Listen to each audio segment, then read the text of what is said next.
सावन मास प्रारंभ है और श्रावण मास की एक विशेषता है। पूरे जगत भर में पृथ्वी माता जो है वो अपना एक सुंदर रूप ग्रहण कर लेती है। सुंदर रूप में सिर्फ एक ही कलर हरियाली। उस हरियाली के अंदर जब उसको बरसात का पानी मिलता है, पेड़ पौधों को, वृक्षों को, चाहे वो फूलों के पेड़ हो, चाहे फलों के पेड़ हो, चाहे वृक्ष हो, चाहे बड़े बड़े वृक्ष हो, सब लोग जो क्या है, सब पेड़ हरियाली धारण कर लेते हैं और मस्ती से अपना समय बिताते हैं। क्योंकि ये 4 महीने के अंदर जो बारिश का प्रकरण है, उन पेड़ों को साल भर का पानी इकट्ठा करना है। उनके पास कोई कुआं नहीं, बावड़ी नहीं, तालाब नहीं, जंगल में है, बड़े बड़े जंगल है, और कोई मिट्टी में है तो कोई पत्थर पर है, कहीं कहीं कहीं। अब उनको साल भर जिंदा रहना है तो पेड़ क्या करता है, ये बरसने वाला बरसात का जो पानी उसको संग्रह करता है, उसे अपनी जड़ें मजबूत कर लेता है, उसको सींचने का जो प्रकरण है उसको खींच करके पानी साल भर के लिए अपने अंदर कर लेता है। 8 महीना उसी के बहाने पर, उसी ताकत पर वो पेड़ जिंदा रहता है। कैसी भीषण गर्मी भी हो तो भी वो पेड़ मरता नहीं है, पतझड़ हो जाता है, लेकिन पतझड़ हो गया तो नई कोपले होकर के नए पत्ते उसके अंदर आ जाते हैं, पेड़ वापस हरा हो जाता है, पेड़ की खराबी नहीं होती। ऐसे ही सावन मास में उत्तर भारत के पंचांग से सावन मास प्रारंभ हो गया और कल जो क्या है, हरियाली अमावस जिसको बोलते हैं, नाम ही उसका हरियाली अमावस है। और कल रविवार भी है। रविवार और अमावस्या का योग बन गया और तीसरा योग बन गया पुष्य नक्षत्र का। सारे नक्षत्रों का राजा पुष्य नक्षत्र है और इस पुष्य नक्षत्र में किए हुए कार्य अमावस्या को भी अमावस्या का भी दोष डाल देता है, तिथि का दोष डाल देता है, वार का दोष, नक्षत्रों का दोष डाल देता है, योग का दोष डाल देता है। अनेक प्रकार के दोष जो हैं ज्योतिष के, उस सबको टाल करके पुष्य नक्षत्र जो है मुकुटमणि राजा बन करके रहता है और उस नक्षत्र में जो किए हुए काम निश्चित ही फलदायी होते हैं। वैसे तो हमारे तंत्र शास्त्रों में आदि में लिखा है, पुष्य नक्षत्र के दिन जो सोना खरीदता है, अगर आगे जाकर के उसको बेचेगा तो उसको अवश्य लाभ होगा, आगे जाकर सोना अवश्य महंगा होगा। ये सब पुष्य नक्षत्र का प्रभाव है। इसलिए श्रावण मास की अमावस्या और पुष्य नक्षत्र, रवि पुष्यामृत योग बन रहा है। ये सारे के सारे योग बनने बहुत कठिन होते हैं।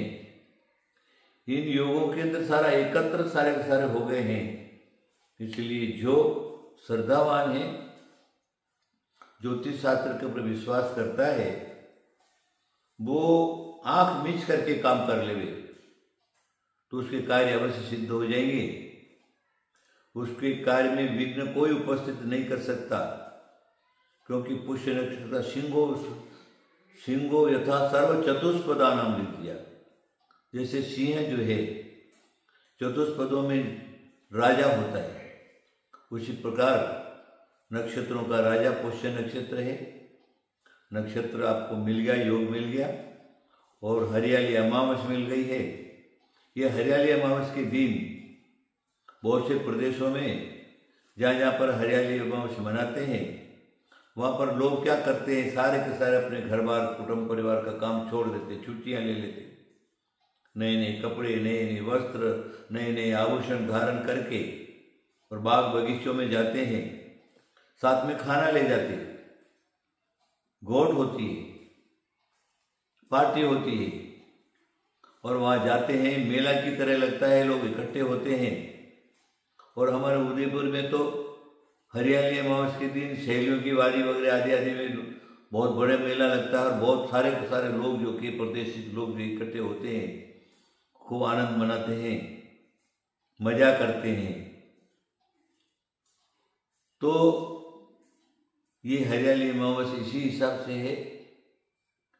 अब हम क्या करें, अनेक प्रकार के टेंशनों को दूर करने के लिए आज के दिन चाहे आपको बाग बगीचे में जाओ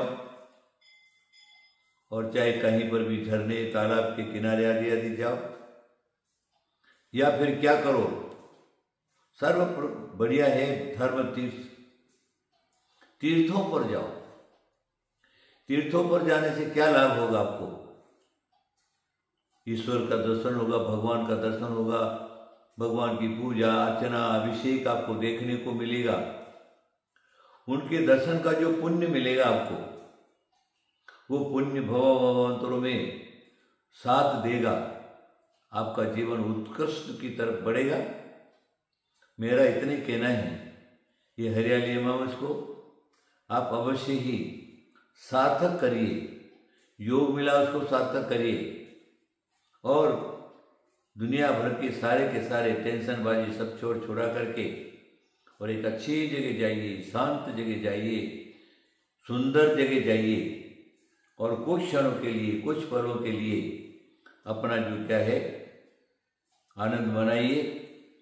उसी हिसाब से हमने यहाँ पर महाराष्ट्र में या मैं कहीं पर भी रहा तो आज के दिन माँ शक्ति की आराधना का एक प्रकार बनाया और महाशक्ति हमारे जैन धर्म में महादेवी पद्मावती हैं, जो मैं समझता हूँ सभी जाति कुल धर्मों के लिए लागू है।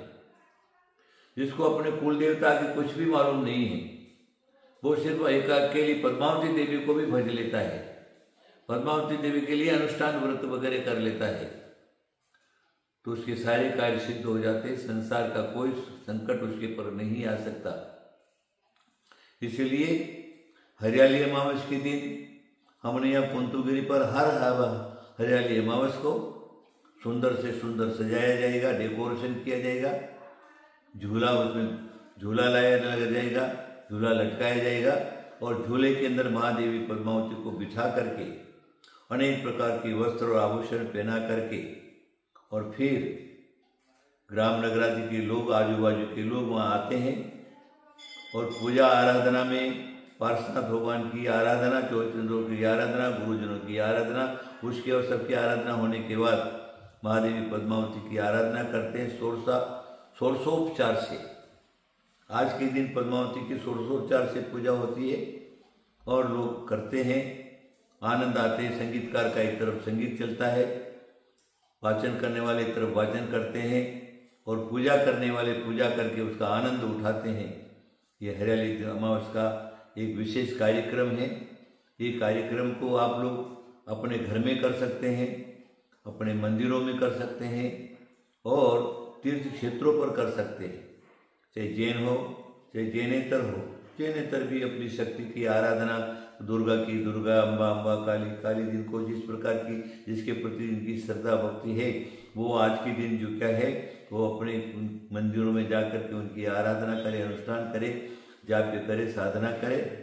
और जैन लोग हैं, वो जैन लोग जिनको पद्मा देवी के पर श्रद्धा है, भक्ति रखते हैं, जिनकी श्रद्धा है, जिनकी आराधना से हमारे संसार के कार्य सिद्ध हो जाते हैं, ऐसे लोग जो क्या है वो हरियाली अमावस को महादेवी पद्मावती की आराधना झूले में बिठा करके करें, अवश्य आपके कार्यों की सिद्धि होगी।